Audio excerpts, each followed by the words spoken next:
আমরা immediate recovery period আমাদের operation থিয়েটারের কর্নারে একটা বেড রেখেছিলাম, সেখানে আমরা মেনটেন করলাম।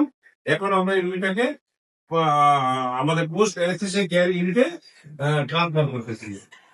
ট্রান্সপোর্টের সময় যাতে কোনো ধরনের প্রবলেম না হয়, ট্রান্সপোর্টের সময় যাতে রোগীর জন্য ক্যাজুয়ালিটি না হয়, সেই জন্য প্রত্যেকটা অ্যানেস্থেসিস্টের উচিত নিজে রুগীটাকে অপারেশন থিয়েটার থেকে পোস্ট অ্যানেস্থেসিয়া কেয়ার ইউনিটে স্থানান্তর করা।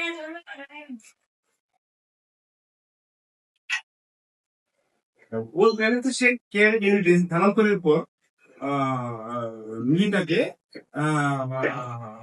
পেশেন্ট ট্রলি থেকে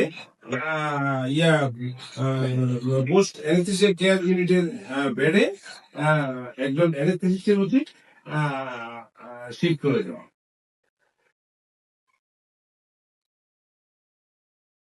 সাথে আমাদের সিনিয়র স্টাফ নার্স চম্পা দিদি আছেন, আর আমাদের operation theatre assistant mister Shambhunath আছেন।